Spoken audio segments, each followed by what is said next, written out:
Internet Casamance Actu TV ñu ngi leen di nuyu di leen jaajëfal di leen wax ni yéen a ngi ci seen émission taxaw sama gox émission taxaw sama gox moom mooy émission société bi nga xamante ne moom la Casamance Actu TV teg ci plan pour mu gën a mën a fësal quartier yi nga xamante ne ñoom ñoo nekk fii ci Ziguinchor gannaaw loolu dañ leen di présenter quartier yi waaye tamit ñu jukki difficulté yi nga xamante ne moom moo nekk ci goxu Ziguinchor yi laata loolu nag dañuy njëkk a bàyyi suñu mbokk yu ñu présenté wu wax ñu fan mooy Grand Yoff balaa ñuy dugg ci fond débat bu tey. man may tudd Lazare Ndiokane dëkk Yoff te li ñaan Yoff moo toppar Yoff dem Grand Dakar doyen la suy quartier bi mag la xam naa dara si am na tuuti si biir quartier bi maa leen di jaajëfal yéen mi ñëw tey pour déggu lu suñu métti fii si biir quartier bi maa ngi leen di jaajëfal di leen di ñu nuyoo. est-ce que mën nga ñu defaral benn présentation bu brève ci quartier bi nga xamante ne moom mooy Grand Yoff. quartier Grand Yoff mu laa leen fa defal benn kii bu ndaw mooy quartier bi balaa muy doon quartier Grand Yoff la woon après bu mu ñëw amee découpage ci la ñu def Grand Yoff 1 Grand Yoff 2 mais fu mu nekk nii ñun ñu ngi Grand Yoff 1 Grand Yoff 1 ngeen nekk nii tey te ku nekk léegi suñu délégué de quartier bu Yoff 1 moo tudd Pierre Bakilaan moom moo nekk léegi actuellement suñu délégué de quartier. mu ngi noonu Père Lazare defaral ñu benn présentation bu nga xamante ne moom mooy quartier bu Grand Yoff damay dalal sama yeneen invité yi ñu dugg ci plateau bi daal di présenter. man maa ngi tudd Bonaventure Napokaane fii laa juddoo fii laa dëkk sama kër maam la ñu ngi leen di rafetlu seen teewaay. may nuyu ku nekk turam ak santom man maa ngi tudd Belang Zale maa ngi dëkk fii Grand Yoff juddoo ma fii mais fii laa yoree fii laa defee sama lépp. salaamaaleykum maa ngi nuyoo ñëpp ku nekk sa tur ak sa sant man maa ngi tudd Awa Tamba fii laa juddoo fii laa yaroo fii laa màggee. asalaamaaleykum maa ngi leen di nuyu ku nekk sa tur ak sa sant maa ngi tudd Armel Gomis dëkk fii ci Grand Yoff fii laa juddoo fii laa màggee fii laa defee lépp biir Grand Yoff. asalaamaaleykum maa ngi nuyu ku nekk sa tur sa sant rafetlu seen teewaay maa ngi tudd Noha Goudiaby juddoo Grand Dakar yaroo fii Grand Yoff. voilà mbokku internet yi ñun ñoo ko dëggandoo sama invité yi nga xamante ne ñoom laa dalal tey fii ci Grand Yoff ku ci nekk daal di nga def benn présentation bu jaar yoon waaye tamit ñu ngi leen di gërëm ñoom ñi nga xamante ne ñoom ñoo mobiliser wu ñëw jàppale jeunes yi nga xamante ne ñoom ñoo nekk ci koñ bi pour ñu mën a génn wax ci Grand Yoff parce que ñu bëri ñu ngi judd fii ci région sud de la Casamance wala fii ci Ziguinchor te mënuñu xam yenn localités yi ban côté la ñu féetee taxaw sama gox dafa ñëw pour jàppale leen ci boobule difficulté waaye balaa rek ñuy continuer damay commencer ci moom mi mu defaral ñu benn briefing ci lan moo nekk li nga xamante ne ay jafe-jafe yu ñuy dund fii ci Grand Yoff. ñun suñu koñ bi manqué la nañ fii lu bëri li nga xamante ne waa koñ bi soxla nañ ko mais ba nii tey ni may wax ak yéen mënuñu fexe ba am ko suñu gox bi lëndëm na trop te soxla nañu éclairage bu ndaw bi nga xamante ne mën na diñuy dimbali suñu yoon yaa ngi fi yàqu ba nii yàgg nañ ci taxaw pour ñu jàppale ñu ci mais ba léegi gisuñu ko ñu ci mën a jàppale waaw man loolu laa ci amoon damay ñaan pour ñu ñëw jàppale ñu koy merci beaucoup. ci kaw lu mu wax rek Awa ma jox la kaddu bi nga dugg ndax yow tamit di nga am leneen li nga wax gannaaw moom wax na ci li nga xamante ne moom mooy mbiru électricité ci kaw loolu est-ce que yow am na leneen li ngay andi ci comme difficulté yi nga xamante ne waa Grand Yoff ñu ngi koy dund. question bi dinaa sawar pour répondre ko ndax dafa di loo xam ne yàgg nañ di xaar waaw tey nag bu ñu amee lii nag mbette la ci ñun pour ñu mën a yàkkamti am réponse yi dañu am benn difficulté kay parce que instant yi fu mu nekk nii Grand Yoff lamp yaa ngi nii installé wu benn lamp rek mooy tàkk li si des yëpp dara baaxu si instant yi da ngay génn dem ville doo am oto bu la indi nga am malade certaine heure doo mën a gis sax même Jakarta wala taxi bu la wala yóbbu pour mën a dem faj sa soxla ci biti am nañu tamit problème boobu surtout transport dañu am côté transport dañ si dafa métti si koñ boo gis transport xaw na yomb bu kiyee ci koñ rek war na mën a yombal yëf yi. dañuy bàyyi rek ñoom ñu daal di dugg ci débat bi ku ci nekk nga wax li nga xamante ne moom moo la neexul ci koñ bi. bu ko yëg si Awa Tamba lu mu wax ñu ngi fii à quelques kilomètres de l'hôpital régional presque 2 kilomètres mais pour nga jóge fii yegg foofu da ngay tu peux faire 3 heures de temps booy amee problème ngir lan am ñu yoon bi baax ñu ngi fi tam ñu ngi fi problème mu assainissement ñu gis oto yaa ngi daw quelque part à Ziguinchor mais musuñu fi am benn oto bu fi ñëw def ramassage loolu tam ñu ngi koy dajaloo am tam ñu ngi fii jeunes yi fii ak autorités yi fi nekk ñun musuñu gis benn autorité kuy ñëw naan dinaa dem xam Grand Yoff fu mu commencé ak fu mu toll loolu tam ñu ngi koy ñaan ñëw tam ci beneen troisième point bi lampe dafa am yoon yoo xam te ne dañu bëgg a lampe yooyu egg foofu mais munu fa egg yoon yu muy jël dafa mel ni yoon yu lampe mairie Ziguinchor yàggat dem foofu la lampe yooyu nekk loolu tam muy suñu problème te dañu nekk près d'hôpital ba pare am problème dugg foofu. ñun de dëkk nañu fii Grand Yoff amuñu benn problème dañu mel ni ñoo bokk ndey ak baay fii Grand Yoff mais lan moo ñu gën a métti andi nañu fii pavé fii suñu ndox taw bi bu tawee ndox bi du mun a jaar day dugg ci kër yi suñu kër yi bëri daan nañu fii te amuñu ku ñuy jàppale amuñu gisuñu kenn du fi dugg si ba ñu leen di ñuy laajtee lu xew fii Grand Yoff dëkk nañu fii suñu koñ bi dee tilim ñu ñëwee jóg def suñu set-setal bopp te benn oto musu fi dugg di ramasser poubelle yi fii nii ñu ñëwee jógal suñu bopp ak suñu rakk yi di def set setal koñ mais defe naa ni Ziguinchor moom am nañu ay oto mbalit mais dañuy ñëw la ñuy yem HLM du ñu egg si fii Grand Yoff ñu ngi jël suñu décision bopp def set setal def setal suñu koñ daal loolu la ñu bëgg bu ñu fóotee ba pare ndox yu ñuy fóot ndox boobu noonu ci yoon bi lañ koy tuur amuñu fu ñu koy tuur amuñu ay canal amuñu dara fii Grand Yoff loolu la ñu bëgg nag gars yi ñu gestuñu ñu xool ñu ndax ñu mun nañ ñu jàppale ci loolu tam. waaw dama amaat lu may dolli ci sama morom yi lu ñu wax parce que problème yi fi nekk dafa bëri am na yeneen côté yoon yi ñuy xotti côté bële tuyau robinet yeggu da ngay soxla ndox robinet mënoo ko am ñu ne tuyau yeggu teen yi ñu ngi fii des fois day tollee na jamono ñu jot ci ndox bi bu ñu mënee jàppale ci loolu. ci loolu dëgg yi ñi nga xamante ne ñoom ñooy première personne yi daadu ardu ci jafe-jafe yi nga xamante ne moom la waa Grand Yoff di jànkonteel may laaj ñi nga xamante ne ñoom ñoo nekk fii rek ci jotaay bi ndax am na ñeneen ñi nga xamante ne bëgg nañu waxaat ci yooyu le jafe-jafe dolli ci dara. bon problème Grand Yoff yi bëri nañ trop gars yi wax nañu problème assainissement wax nañu problème mu ndox wax nañu problème mu gestion ordures yi mais tamit am na problème yi fi nekk problème emploi am na fi problème mu santé problème santé mooy lan ñun Grand Yoff war nañu am case de santé bi nga xamante ne mun nañ fi commencé faju balaa ngay génne fi malade pour dem di rang ci ay hôpitaux sore bu dul régional bu ñuy xaw a kii jege mais yenn yëpp dañu sore amat nañ am benn problème mooy espace jeune amuñu ko fi amuñu espace jeune jeunes yi amuñu fi ñu foo ñun ñëpp ci mbedd yi fi lañu football tey boo leen fi ñëwoon tey di ngeen di fekk fii ñuy football fii loolu yëpp suñuy problème bi grave benn tali lañ fi am te ñu ngi koy soog a defar tali bi daanaka bii moom du tali dañu ko def noonu rek pour dem seen yoon amuñu fi dara éclairage bi gars yi wax nañ ko réseau ndox bi tamit problème la boo jëlee yoon ba leen ne Grand Yoff li sa côté piste bi dañoo ne dañoo lotisser mais man du ma ko woowee lotissement dañoo borné rek dem léegi ku am moyen yaay tabax pour affaire yi mën a génn ba tey am na problème am na kër yi nga xam ne ba léegi amaguñu ndox waaw loolu ay problème ne grave mais surtout nag lu may appuyer Grand Yoff dañoo am problème emploi des jeunes ñuy chômer fii ñoo gën a bëre que ñi nga xam ne dañoo jàpp ci dara bu ma nee chômer nag am na ay booy fi am seen métier am na fi ay booy yi nga xam ne am nañ fi seen i diplôme tey mënuñu affirmer problème la aussi di nekk fii Grand Yoff bëggoon nañu aussi ku ñu ciy jàppale bu baax a baax association manqué wu fi am na fi lépp waaw car macha allah soxna si waxoon na ko sax déggoo nañu dañuy mobiliser wu ñu mënoon am tam ñu ñu ciy jàppale dina ci baax trop. ñoo ko dëggandoo mu nekk ay jafe-jafe yi nga xamante ne ñi nga xamante ne ñoom ñoo nekk fii ci diwaanu Grand Yoff ñu ngi koy jànkonteel ñu bàyyi rek suñu mama yi dalal leen. asalaamaaleykum maa ngi nuyu ñëpp ku ci nekk turam ak santam ñun jéegu koñ bi comme ni ko xale bi waxee rek association bi moom ñu ngi te gars yi dañuy ñëw fi bu waxtu wi jotee pour ñu jàppale leen pour ñu nekk ci nguur gi lu leen def nañ kenn du des jeune bi dañuy génn jéeg yi dañuy génn maire yi sax dañuy génn ñu jàppale ku fi ñëw dañ lay jàpp waaye nag bu yëf yi weesoo dañuy wane gannaaw xale góor yaa ngi ni ñi toog ñëpp ci am nga say lijaas waaye nag da ngay dem rang pour ñu jël sa nit buñ ko jël dañ koy dummóoy loolu tamit ñu ngi koy jooyantu fii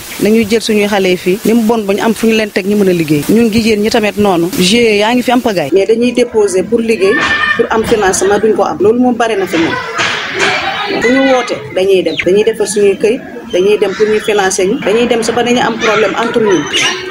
te xëy na ñenn ñi ñàkk xam la waaye nag loolu moom soxla nañ ko torop ci nguur ñi pour ñu gëstu waa Grand Yoff waa Grand Yoff amul lu ñu pare fu ñu fekk si moom pare nañ dolliwaat ci li xale bi wax affaire tali bi ñuy wax ni tali bi dañ ko liggéey pour 2 voies mais man bi ñu paree laay soog a xam ne pour 2 voies la ma am ko ma ko wax ci kaw tali ba fale ma ne ko su ma yëgoon ni nii la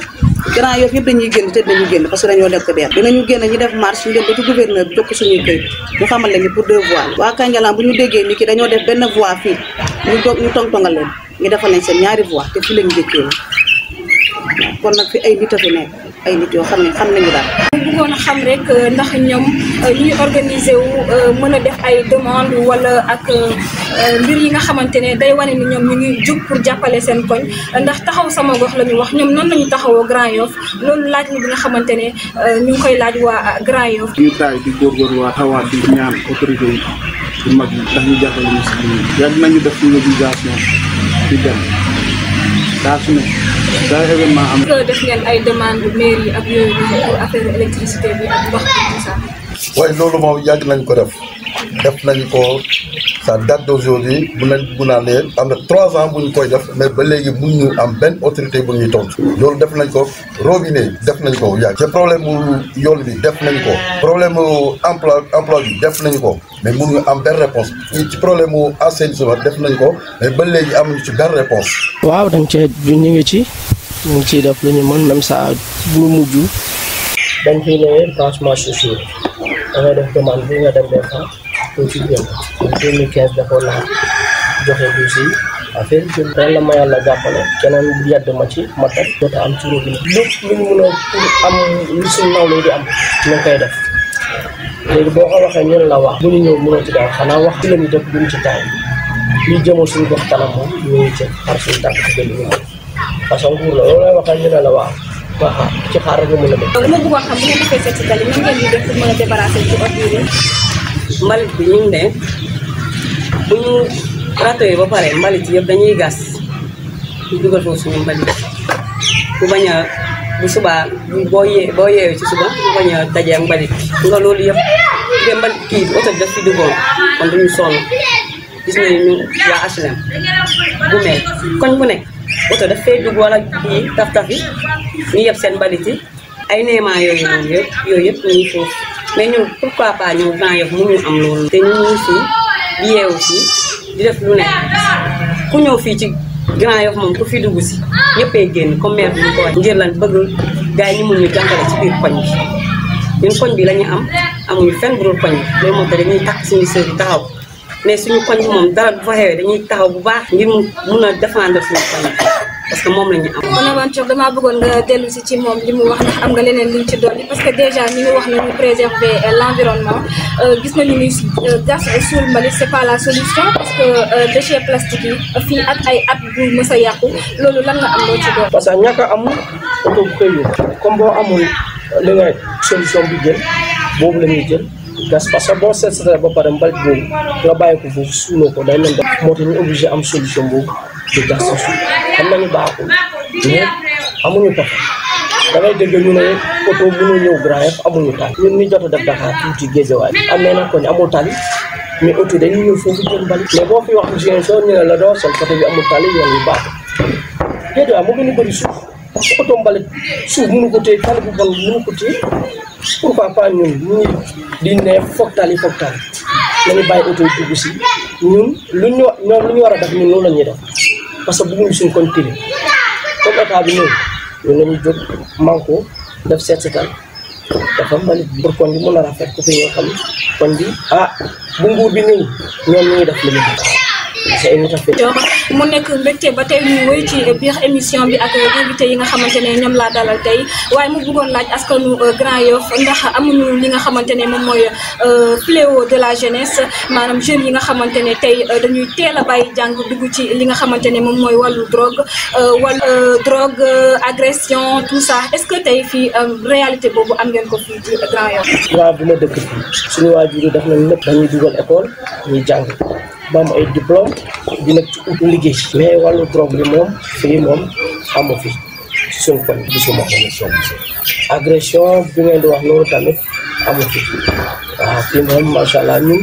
ni ngay sàmme sa kër noonu boo gënee ci biti noonu ngay sàmme ay naw lañ fi nekk parce que am na ñu may mag dana di faj ci mbedd bi bu nekkee su naka su noonu danga di ne bàyyi leen yu baax moo tax yàlla musal nañu affaire yi am parce que man kilifa la ci biir koñ bi ak ci biir quartier bi yëpp man li ma fi yàgg xam xale yi yaru laa fi am bañ sax ci lu ñu ñàkk li ñu bëgg ba léegi mais taaxuloon na dugg si yenn yoo xam te ne dina lor seen waaj loolu moom mën naa ko wax ci kaw sama koñ bi moom képp ku fi taxaw soo ma nee kii nu mel ma nee la nii la loolu moom samay doom lañu yenn ñi samay rakk lañu ñu fi nekk mun naa leen seede sama kanam lañ juróo sama kanam lañ jàngee école ñu bëre si ñoom boo ñu see seen bàyyi école seen waajur yi seen moyen moo jotul ñu ko ne seen école bàyyi ñu ko ngir dugg si banditisme dañ ko bàyyi ngir seen waajur yi am ñu moyen moo tax ñu bàyyi école mais ba léegi bàyyi ñu ngi def seen pexe lépp lu gis comme doo daal dañ koy dóor ngir lan jàppale seen waajur ak seen mag yi fi nekk ñoom te ne bu ñuy def dara ñoom ñoo ñu fi yor loolu moom mun naa koo seede mais suñu problème suñu fléau bokk dama koy positif suñu fléau mooy suñu manque d'emploi ay drogue ay sangara ay sàccat ay agression ay cas macha allah amuñu ko si ñun dañuy ànd par génération depuis bi ñu nekk ay boy génération ni ngeen màggante noonu ngeen di ànd dem loolu la ñuy ànd dem école ñëw football loolu la ñu jàng mais quant à am copain yi nga xamante ne ñi nekk ci naka suñu noonu yàlla mosul nañ ci dara suñu bàyyi suñu yaay suñu mag yi suñu tante yi lu ñu jàngal mooy école ak métier ba lañ xam jàng ñu si ñëw football loolu la ñu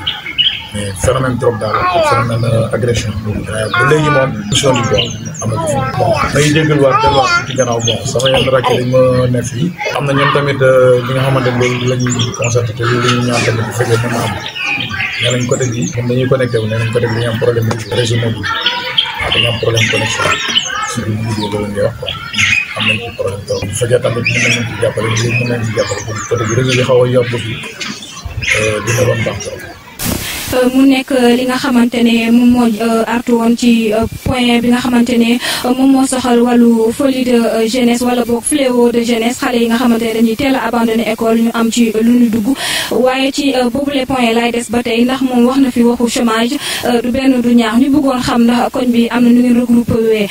association wala lu mu munti doon pour li nga xamante ne di ngeen def ay demande pour xale yi ñu am mën a am xëy. comme ni waxee bi sànq rek association du fi ñàkk ñu dañoo jur fekk association yu mag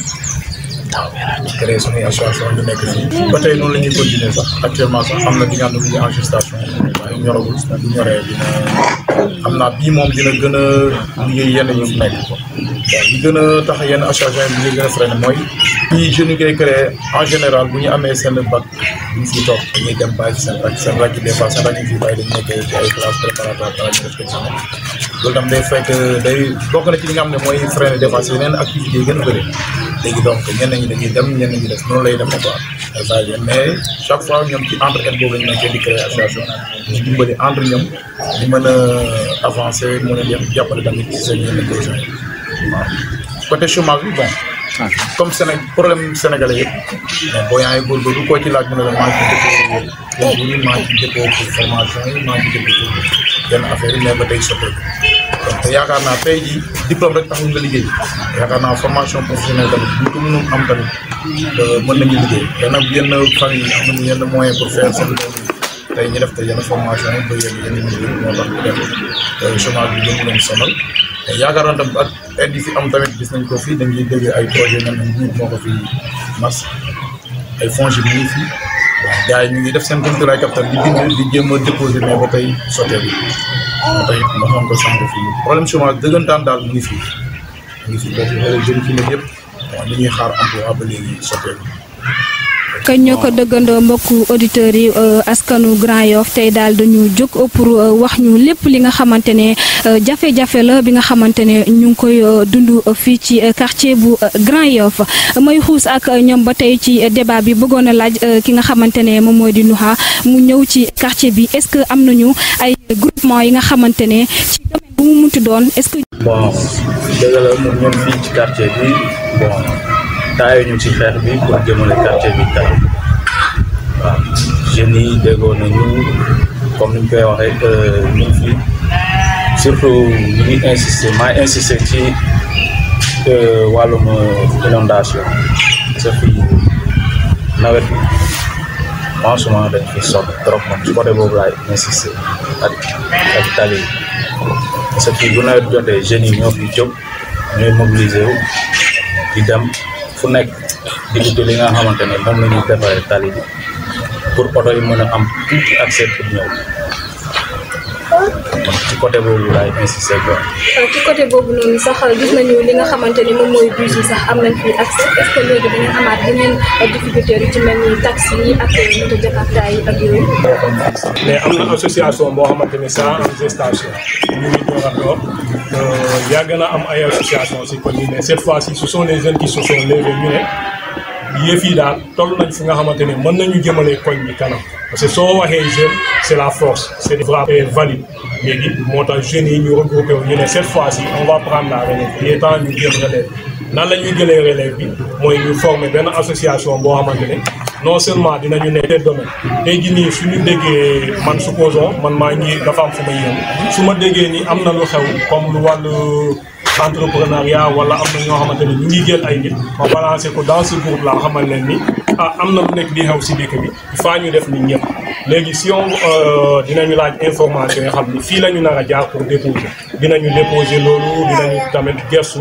di suivre dossier regroupement daf fi yàgg soo xoolee si côté jigéen ñi tout le temps ñoom ñi ngi seen regroupement yu ñu yàgg def ay inaawana ay maanaam seen regroupement de femmes yi pour xool nan la ñuy dooleante nan la ñuy amante benn association boo xamante ne elles vont se prêter de l'argent nga dem ba fii sa soxla bi nga dellu si loolu tamit am na fii si koñ si yëngu-yëngu bi soo xoolee tamit même pas yi en tout cas on est tout le temps ensemble on est tout le temps ensemble dañ nekk dans un quartier bu nga xamante ni nit ñi dañuy demalante dañuy ñëwalante que ce soit mu doon dans des moments malheureux wala dans des moments de bonheur ñëppay demalante ñu ñëwalante. ci lan ak lan ngeen yëngu déjà. d'accord association bi waaw fu mu nekk nii comme ni ñu ko waxee sànq en gestation dañu nekk ci association nit ñi c'est pour le développement du quartier de Grand Yoff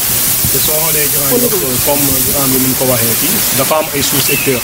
léegi ñun secteur bu ñu nekk dañoo bëggoon Grand Yoff daal suy développé mu jógee si ñun wala boog mu ñu bokk si ñoo xamante ne ñoom ñooy développé Grand Yoff léegi association bi pour l'instant noonu lañ ko tuddee c'est pour le développement du quartier Grand Yoff dans l'ensemble ñu ngi yëngu soo xoolee sax actuellement ñu ngi daan yëngu si lu bëre ñu ngi daan yëngu si wàllum set setal d'abord ñu set setal koñ bi ñu yëngu tamit si loo xamante ne dañuy dox kër bu nekk ñu xamal leen ni association bi am na association bu bees boo xamante ne xale yi ñoo décider pour jël affaire bi jël flambeau bi. ki nga xamante ne moom mooy Awa mu ñëw ci mbir bi nga xamante ne moom mooy vie associative bi vie communautaire bi nga xamante ne fii ci Grand Yoff ñoom nan la ñuy dundee déjà moom mi laaloon na question bi mais dama bëgg yow nga ñëwaat ci encore en tant que jigéen en tant que femme nan ngeen di dundee ci koñ bi góor jigéen mag ndaw. amuñu kii chrétien la kii musulman la kii xale la kii mag la ñun bu dara xewee dañuy bokk ànd réalité foofu ba mu jeex tànn ñun dañu ñëw indi ay ndaw yoo xam ne dañu ñëw fekk suñu mag yi ñu xejal ñu loolu daal mooy Grand Yoff benn côté boobu dafa di loo xam ne tey ku ñëw référence la ku ñëw rek bu duggee Grand Yoff rek bu événement amee day bëggaat fekkee événement bu fekkee ne naqar moo am naqar boobu bu amee da ngay gis gars yi voilà ñoo ko dëggandoo Awa ñëw na ci li nga xamante ne am na solo mais dañu bëggoon xam rek suñu maman yi nga xamante ne ñoom ñoo ñu féetoo gannaaw lan la ñu am ci lu ñuy dolli ci li nga xamante ne moom la Awa andi ndax wax na ko léegi quartier bi ay jeunes yu dynamique ñoo fi nekk déjà ñu ngi jóg ci ay association pour jëmle kanam li nga xamante ne moom mooy quartier bu Grand Yoff mais ñu bëggoon xam tamit seen maman yi ban taxawaay la ñuy xoolee yi xale. daanaka dañoo xaar ñi nga xamante ni tey ñooy gouvernement ñi nga xam ne ñooy dimbal ku dimbal ku ne foofu ngay dem mu dimbale la mais gox gi dañoo xaar dimbal boobu sonn mujj gi ñuy def ay avec ñiy def ay natt léegi boo leen defee avec ba ngeen xam ne xaw ngeen a sore tuuti xaalis bii ne ci bii bi ngeen di dajale ku ci soxla day jël xaalis bi mu dem faj soxla léeg-léeg mu jël ci mu faj doomam léeg-léeg mu jël ci mu inscrit doomam mu jàng léeg-léeg mu jël ci sama faj jëkkëram yaa ngi dégg loolu yëpp a ngi ci biir ci affaire ci mbirum avec bi waaw lu bëree ngi ci léeg-léeg bu la wooy fenn foo xamante ni sa loxo jotul gannaaw bu waxtu jotee da ngay dem àbb foofu nga dem boo ñëwee nga fay léeg-léeg nga jël ci nga dem marché def sa taaru di jaay léeg-léeg nga jël ci nga yónnee Dakar utal la tuuti marchandise ngay placé ci koñ bi ngay góorgóorlu def say bénéfice di dugal loolu li ko waral mooy dañoo xaar financement ba sonn jamonoy financement ba tey bu ñuy dégg financement Grand Yoff gii kenn mosu fi dégg ni ki jox nañ jigéen ñi ñu liggéey te jigéen ñi fu mu nekk nii ñoo ngi nii toog liggéey rek lañ bëgg waaye dañoo def ba sonn comme li ma ko waxee fi sax waaw en tout cas nu ñuy def baat ba dimbali ñu liggéey loolu soxla nañ ko torop. nit mu war a wax ci jeunesse am nu mu taxawee anciens yi baax nañ ci moo tax rek mooy fas yéene jox mon père kaddu gi mu wax ñu moom nan la gisee xale yi seen taxawaay fii ci Grand Yoff. jigéen ñi fi nekk ci li ñuy wax noonu yëpp loolu seen ndimbali bopp mais fu mu nekk nii Sénégal la ñu nekk dañu bëgg a dimbaloo déggoon naa fi financement ba ñëwoon boo ñu ne DER ñëw na fii amul lu ñu deful def nañu lépp mais gis ñu dara loo xam te ne am na ko fi ñëw nee leen financement baa ngi nii nekk nii la lépp li ñuy wax nii comme seen avec yooyu boobu yow seen bos la mais luñ li ma bëgg nan bëgg def si ñoom dara ñu wol leen ni ñoom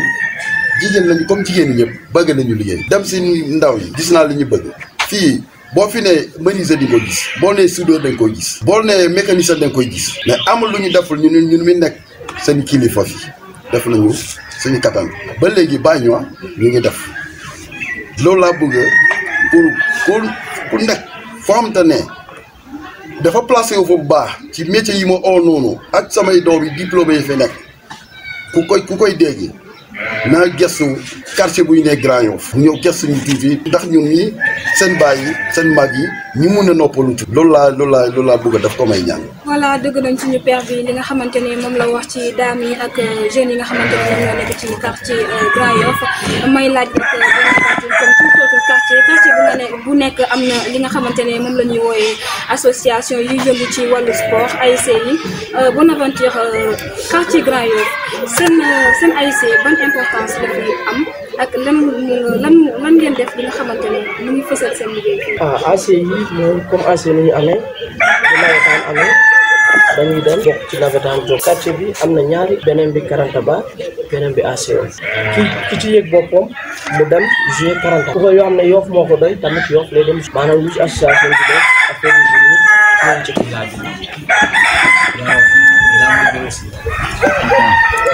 ci mbirum association mooy ASC bien vrai que benn quartier la mais fii 2 ASC ñoo fa nekk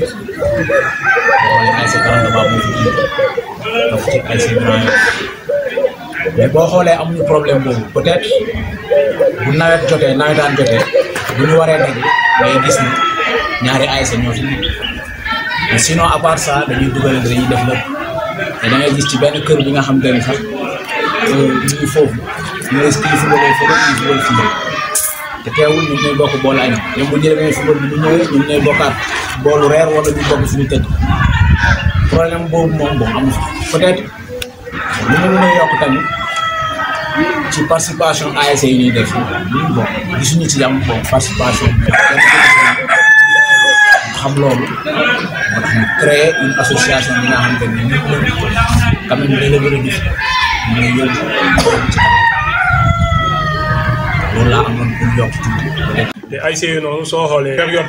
période sèche tellement nawetaan amul problème les gens s'entretiennent ñi dañuy demalante comme encore une fois dinañu def toutes nos activités mais nawetaan bu jotee te ñu bokk dans la même méfiance yi noonu lay ñëwee comme toutes les ASC wala dans tous les autres quartiers yoo xamante ne day am ñaari ASC yu fay yeewu mais gis suñu bopp si ASC soo xoolee c'est à l'image de toutes les ASC fii nii soo xoolee sax léegi dañ fay yokku je pense ASC pour xamal ñi ni on peut pas se résumer toujours au sport ASC yi si gën a bëri fii nii football rek après football pare nañ si ñun de peut-être association bi nu mu créé ni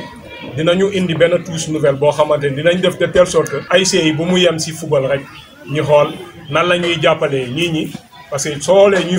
football nawetaan yëpp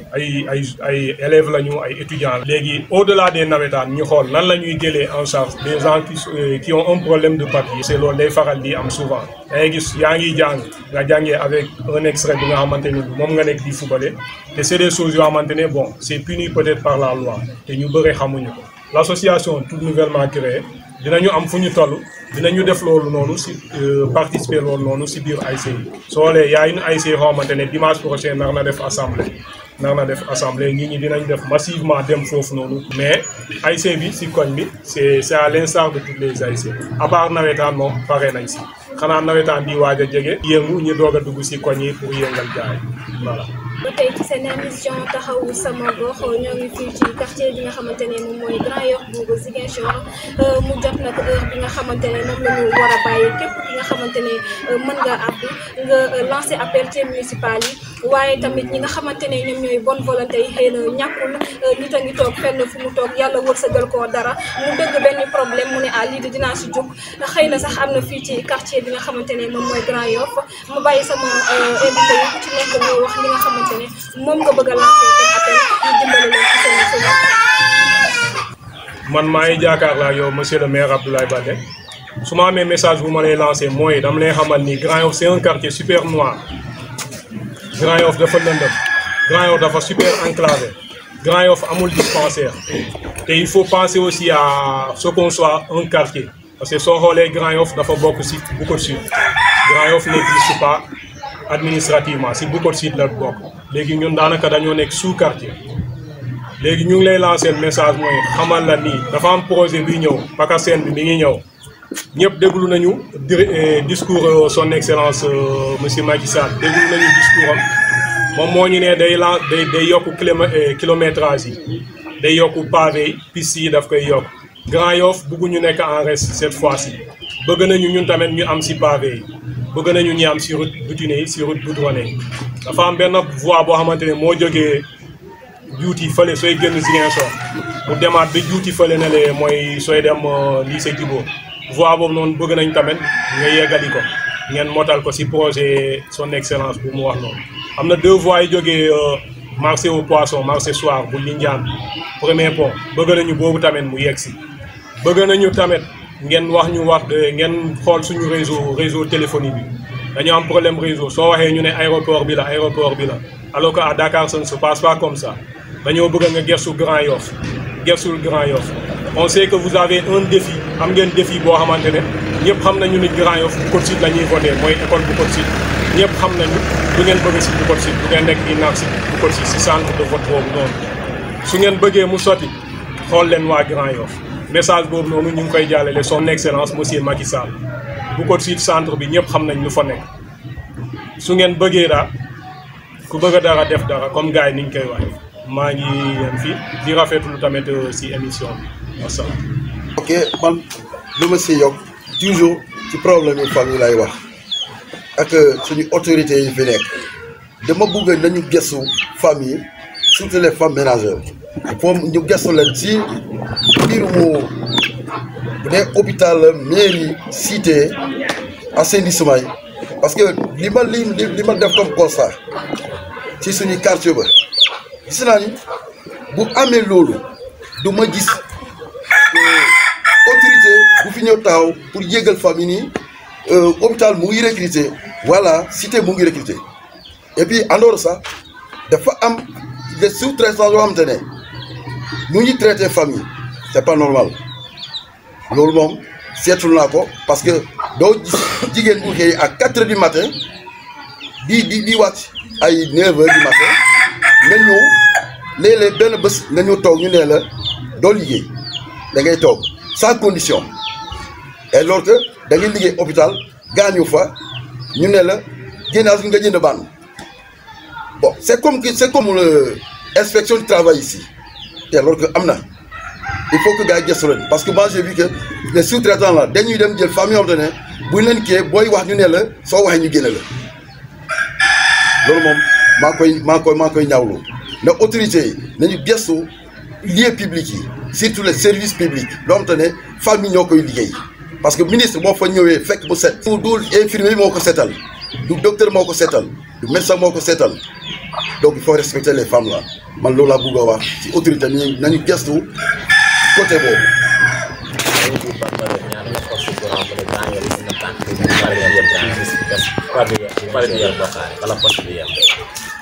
bu auto perte frein poste bi la jëm rek amul fenn fu muy jaar bi wax poste bi bu taw bi tawee ba ndox bi taax ba yem li ba poste bi mën na taal dëkk bi juste laa mën pour sérieux poste bi ñu xool nuñ koy def parce que fu mu positionné baaxul mënoo positionné poste bu nga xam ne dafa nekk ci digg yoon fi yoon bi yem foofu la poste bi nekk ci digg bi. waaw bëggoon nañu nguur gi jàppale ñu ci mbir bu def mooy yoon bi nga bi di jël pour dem jaabi tuyau bi jàll bu foofu ba léegi te ñu ngi ñaan waa nguur gi yokk tuyau bi waa côté boobu mën a jot ci ndox bi oto mbalit yi tamit ñu fexe ba yegg si ma delluwaat ci tali bi parce que pavé bi am na fu caniveau yi yem te yoon bi yemul foofu defe naa booy defar ay caniveau fu tali bi yem caniveau yi foofu la ñu war a yem pour ndox yi mun a jaar foofu comme tali bi créé nañ ko ndox yi mun ñu jaar ci caniveau dañuy duggaat ci koñ bi bàyyi seen yoon bi ñu daan jaar ngeen jàppale ñu ci jéem a defar loolu li leen di ñaan yéen ñu yellu affaire bi. ñun de ñu leen di ñaan ngeen jàppale ñu ci poste courant bi suñu doom yi dañuy bëgg a dem foo guddi da ngay dem ba ragal xale bi dem foo ngir lan dafa lëndëm parce que xamoo xale bi lan moo koy dal ci biti da ngay bëgg tëdd doo mën a tëdd ngir lan sa doom mi ngi ci biti da ngay xalaat ni damay tëdd sama doom mi ngi ci biti la moo ko war a dal ci biti ngir lan courant amul dañuy bëgg ngeen ñu leen di ñaan ngeen jàppale ñu ci courant bi ci koñ bi ñu ngi yor ay xale fii te dañuy bëgg a dem foo mun noo tere xale dem foo ngir lan poste yi ñëw ji tàkk jàppale nañu bu baax nañu bëgg na di lancer un appel à monsieur le maire amal ko ni Grand Yoff ni fii mbalit ñu ko ci mbedd lañu tuuree mbalit sacrifice bu ñuy def day wax ma fi sànq madame ñu gas ñu ni suul mbalit baaxul parce que déchet plastique yi du dee comme loolu ñu ngi lancer un appel ñu xamal na ni loolu ñu ngi dem ci ay échéance am na ay élection yu ñëw élection locale yi ñëw te xam nañ ni di nga ci bokk kon boo bëggul sanction dafa lu parce que ay sanction rek ñoo lay xaar sama waa ji wax na ko fi ñu bokkoon sud centre de bi nga xamante ni centre stratégique la kon ñun ñëpp foofu la ñuy voté 2014 jàll na ñu ngi échéance beneen ñu ngi xaaraat beneen élection kon na auto mbalit yi ñëw Grand Yoff génn ci poubelle yi nga xamante ni moom mooy loolu laa amoon pour wax ok je vous remercie. gaañ man de leer laa see bañ xam nga ni nawet bi ñu génn bus bi dafa obligé woon arrêté parce que lan la Grand Yoff amuloon yoon bus buy rallier Grand Yoff jaabi bus bi dafa mujj woon arrêté donc lu mel noonu laay bañ donc man je lance un appel à monsieur le maire muy defaral suñu yoon bu ko defee bu nawetatee bus bi bañ a arrêté wasalaam fa laa yem. nañu yokkal lumière bi yokkal ñu réseau assainissement mooy surtout ndox mi nañu dugalal ay tuyaux ndax kër yi mën a am ndox ñu mën a am ndox yoon bi relier régional ba Jaabir nañu xool ñu koy defaraatee ndax nawet bu jotee dañ dee sob kii wax na ko sànq ci formation bi tam ma dellu si waat encore nañu jàppale ñu may fi jeunes yi ay bourse de formation ndax jeunes yi mën a am formation professionnelle yaa mën a liggéey am na projet yooyu am na ci mairie te j'en suis sûr que booy déposé nañu mais nañu jàppale rek booy mën a déposé ñu mën a liggéey comme seeni morom loolu la ñuy ñaan ci autorité ndax mën nañ def loolu tamit loolu laa amoon lu may yokk. C'est à l'endroit du maire par rapport aux jeunes. Il faut ñuy gëstu jeunes yi. il faut ñuy gëstu jeunes yi ñoom ñoo daan ne nañu bàyyi yoonu Barça bi mais soo xoolee ba xool on dirait que toutes les conditions sont réunies pour nit ki mën a dem Barça boobu parce que soo toogee fii dee dina la fa fekk soo demee tu as l'espoir na soo demee parce que sa morom mi ngi dem yegg na am na ñu dem ñu yegg donc yow soo toogee fii ni amoo benn lueur d'espoir boo xamante ne mi ngi sa kanam nañu gëstu jeunes yi dafa am lotissement yi bees yu ñu nekk di def Jaabir Colobane ak Lindiane fële leen si faro yi donc il faut prévoir des espaces jeunes nañu jël ay espaces yoo xamante ne pour des jeunes uniquement pour des jeunes nañ ko def parce que soo xoolee tous les espaces yoo xamante ne ñoom ñoo fi nekk jaay nañ ko donc suñ ko jaayee ba pare ñu ngi def ay nouveaux lotissements donc il faudrait que ñu penser aux jeunes tey jii nii soo xoolee benn terrain moo daan polariser tout le quartier wala boog tous les quartiers mooy hôpital régional tey jii nii directeur bi ñëw na mu ne léegi kenn du fa fubal si ali bi boo xamante ne kenn xamul fu mu. ñoom ñooy maire yi il faudrait aussi ñu xool nan la ñuy waxtaan ak directeur hôpital bi parce que ça lui revient de droit moom directeur hôpital mu bàyyi ñi ñuy fubal foofu. ñoom hôpital bi directeur bi man maa lay lancer appel tamit dafa am ay fan yi néew si gannaaw dafa am ay dons yoo recevoir dons yu nga recevoir noonu ay jours ñoo la ko may te jours yooyu noonu jot nañu fubal foofu noonu hôpital donc mayal chance ñeneen ñoo xamante ne mën nañu épanouir ñu jógee foofu noonu comme ça ñu mun a def ay dons pour hôpital régional bi merci. de internet de Casamance Actu TV ba tey yéen a ngi ci seen émission taxawu sama gox ñu am mbégte dalal ñi nga xamante ne ñoom ñooy ñu yeewoo fii ci Grand Yoff waaye ñuy xuus ba tey ndax amul leneen li nga xamante ne mën nañ ko wax surtout lu soxal wàllu éducation. fii nii quartier Grand Yoff la plupart du temps xale yi dañuy jàngi si ñaari école benn bi mooy bu côté sud fële na le communément appelé école des filles beneen bi école Daouda Sané ñu gën ko xamee si turu école Mankagne. donc ñu ngi lancé appel à l'endroit du maire mu gëstuwaat école yooyu noonu soo xoolee Bukot Sud dafa nekk ci état de délabrement boo xamante ne dafa xaw a avancé donc du coup il faudrait penser à ça parce que foofu noonu ay xale ñoo fay yeewu kenn ñaanu ko jéeya mun na am foofu noonu donc il est temps ñu gëstu école yooyu noonu ñaari école yooyu noonu pour lancer ko beneen bi bu may wax tamit wàllum dispensaire Grand Yoff toll na fu nga xamante ne monsieur le maire Grand Yoff toll na fu nga xamante ne il est temps ñu doon un quartier sous quartier moom dañu sonn ci sous quartier boobu noonu sous quartier ba kañ dañu sonn ci loolu il est temps parce que ñii ñu fa yeewu Grand Yoff dañoo bëri boo xamante ne matal nañu pour doon un quartier définitif. ma ñëwaat ci encore ci même volet bi gars yi dañoo créé benn lycée bi nekk Kenya sunu rakk yi fii la ñuy jàngee CM bi Lindiane xaw ma Lindiane 3 xaw ma Lindiane 2 Lindiane 2 donc boo yi fa am BFM élèves yi fa am BFM dañuy wiiri dem ba Kenya war a jàng ci lycée boobu noonu problème orientation boobu tamit bëgg naa gars yi lijjanti ko parce que loolu boo xoolee dafay gën a sonal xale yi ñuy jàngee foofu noonu am na ñi nga xam ne Grand Yoff fële ci kaw la ñu dëkk ñuy jàngee fii ci CM bi donc bu amee BFM day wiiri après def ay 4 kilomètres pour dem jàng te la yaakaar naa ak kii bi actuellement yaakaar ma ni école boobu am na biir commune ngay def ay 4 kilomètres de route pour dem jàng war a dugg ay 15 heures affaire dafay métti trop bëgg naa ren daal comme jàll na mais déwén nañu fexe booy nekk ci CM bi bu ñu leen di orienté nañu leen dugal ci lycée nekk fii ci biiru Ziguinchor bi mooy maanaam lycée Djignabo wala lycée Périzac wala soit CM Bukot Sud bii nii nañ ko ériger def ko lycée comme ça booy accès mu yem parce que tey école tey boo soree dafay sonal parents yi passe bi day métti xale bi tam day sonn waaw man loolu laa amoon lu may yokk ci côté boobu. ma yokk ci tuuti tey boo xoolee tey Grand Yoff boo xoolee ci distance ñun dañuy seen université bi mais tey ku dëkk Château d'Eau tey mu départ yow nga départ war dem université dina dem ba dellu si yow doo yeeg lan moo ko waral aéroport bii bi nga xam te ni dem na ba amatu fi place tey Grand Yoff dañ toll fi nga xam te ni tey aéroport bi dañ ko war a génnee fii ndax ñii ñi tamit ñu am accès beneen côté bi te Grand Yoff boo xool tey dañu coupé en deux ñun tey suñu fii dañu coupé ville bi en deux aéroport bi moo ko coupé tey dañuy dem université tey ñaata temps ngay def pour dem université da ngay def grand tour ngay def pour dem université pour dem Kenya aussi c'est pareil alors que fii bu amuloon aéroport la rigueur fii mun nga toog fii ba 7h50 pour dem université mais léegi 7h30 bu la fekkee fii sa kër da ngay tar te alors que université moom ngay seen ni te balaa may dee président Macky Sall keroog discours am nen dañuy defaraat dañuy gën a yokk defaraat aéroport yi autrement dit aéroport bi du fi jóge kon ñun dañuy def ay grand tour léegi aéroport bu ñu ko tëjee te ñun aéroport la ñuy dugg pour dem jàng une fois ñu tëjoon aéroport bi lan mooy am kon dañuy defaat nii ba dem ba Château d'Eau fële pour dem université alors que université baa ngi nii donc loolu tam problème la loolu laa bëggoon tuuti ñu xool nan lañ ko war a saafarale quoi. entre autres difficultés yi nga xamante ne askanu Grand Yoff ñu ngi ci ñëw di ci ñëwaat duñ ci tay benn yoon amoon na ay jamono yi nga xamante ne waxoon nañu dinañu délocaliser li nga xamante ne moom mooy aéroport bu Ziguinchor waaye ba tey dafa mel ni mbir mi taxaw yëngaguñu si ba tey ñu bëggoon xam askanu Grand Yoff ñoom loolu luñ koy dundee ndax pour ñu rallier l'autre côté de Ziguinchor day jafe-jafe loolu ci mel ni dem fii ba Diabir wala dem côté Kenya difficulté la si ñoom wala sax yegg ba fi nga xamante ne moom mooy université Assane Seck bu Ziguinchor.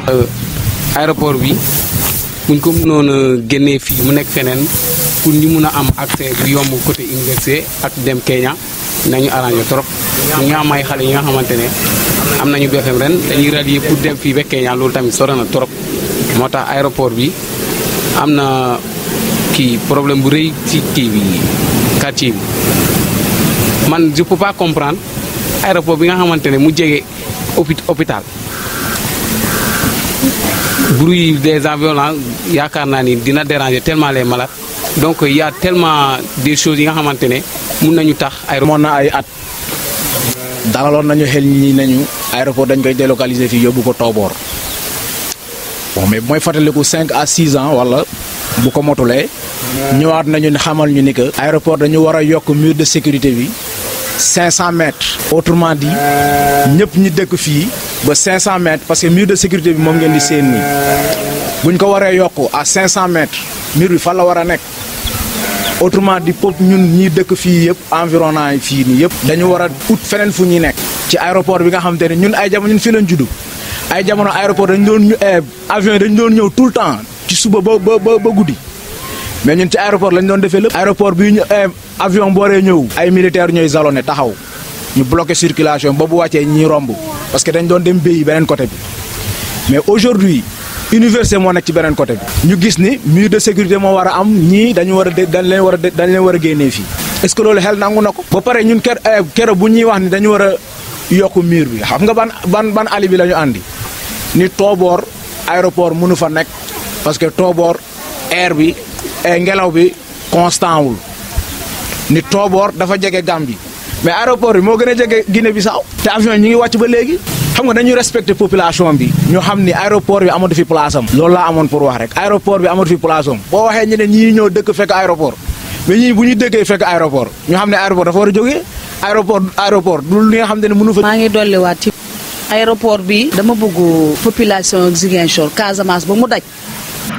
ñun ñëpp maa ngi ko ñu jublu ci affaire aéroport bi parce que lii dafa yàgg ñii dañu ne jamonoy Abdou Diouf am na jamono yoo xam ne ni dem nañu ba ñu am chance aéroport bi fii ñu yóbbu ko Tooboor ñu Ablaye Wade toogee ñu jël loolu yóbbu ko jas boobu nag moo naroon nekk Tooboor boobu tey li may wax ni tey autorité tey bu ñu seetaanee lii ba dégg xam nañu bu baax fi may wax lii lu yàggal demoon nañu ba lépp sotti ba desul bu ñu yóbbu ko Tooboor ñu toxal su ñu bu ñu dee ba toog ñu jël loolu ñu yóbbu ko nag tabaxee ko jas kon nag fu nekk nii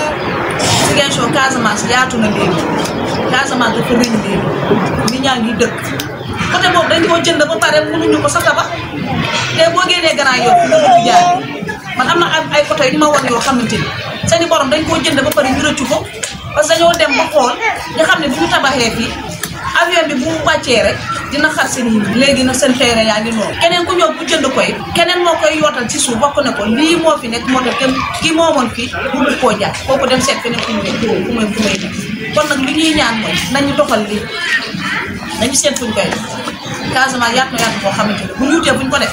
dinañ ko fa def jaboot gi léegi yaatu na macha allah. man j'ai été surpris bu ma déggee l'annonce du président mu ne nañuy yokk aéroport bi à hauteur à coût de je pense bien vers 24 milliards sëñ bi xaalis boobu noonu balaa nga koy jël nga koy yokk ay aéroport alors que la place est déjà libre fële na le si Tooboor def nañu étude yëpp place baa ngi foofu ñi délocaliser hôpital bi te ñi délocaliser aéroport bi moo ñu génnal fu parce que soo xoolee Grand Yoff comme gars yi ni ñu ko waxee sànq fii Grand Yoff amoon na ay jamono dañ daan traversé noonu taxaw rek nga xool université bi dem à quelque part ñun université bi bokk nañu si ñu ko tijji nii la ñu daan aw dem université bi kon su ñëwee ne day yokk kii bi autrement dit dañuy délocaliser école bu nekk fële école primaire bu nekk foofu noonu day tëb école collège bi day tëb su tëbee fan lay demaat balaa muy jël xaalis boobu noonu di ko yokk ay aéroport mu jël xaalis boobu mu yokkal ñu suñu hôpitaux yi seen moyen mu renforcer parce que hôpital bu cohabité ak aéroport loolu fii rek la amee ñu ngi xam ni aéroport bi suñ ko yokkee mooy maanaam c'est pour yeneen façon avion di fiy wàcc donc loolu mooy malade yi ñuy continuer di dégg loolu ñu ngi koy lancer à son excellence su fekkente ne projet bi mënta ñàkk nañ ko yóbbu Tooboor comme ça ñu mën a am jàmm. yegsi nañ ci cappaandaw émission bi nga xamante ne moom mooy taxawu sama gox Casamance Actu ak équipe am yëpp amoon mbégte dalal ñi nga xamante ne ñoom ñooy population bu Grand Yoff nekk fii ci Ziguinchor maa ngi am mbégte tamit di gërëm ki nga xamante ne moom mooy sama caméra wu man Seynabou Sané ki nekkoon ci réalisation bi nekk Boubacar Sambou Ndeye Memouna Sadio moom moo nekkoon ci kaddu gi Casamance Actu ak taxaw sama gox ñu ngi ñëwaat beneen yoon ci beneen quartier